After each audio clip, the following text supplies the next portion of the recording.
শুনতে অবিশ্বাস্য মনে হলেও প্রাকৃতিক উপায়ে বিশেষভাবে উৎপাদিত কিছু আনারস আছে যা কোনোদিনও আপনি বাজারে কিনতে পারবেন না। কেননা এই বিশেষ আনারস সাধারণত বাগানের বাইরে নিয়েই সম্ভব হয় না।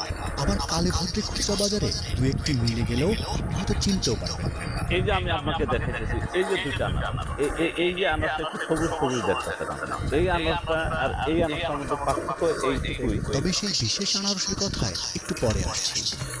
বিস্ময়করভাবে মাত্র একটি বাইসাইকেলে পরিবহন করা হয় ৩০০ থেকে ১০০টি আনারস। বাইসাইকেলে আনারসগুলো এমনভাবে সাজানো হয় তা দেখে অবাক হয়ে যাবেন যে কেউ।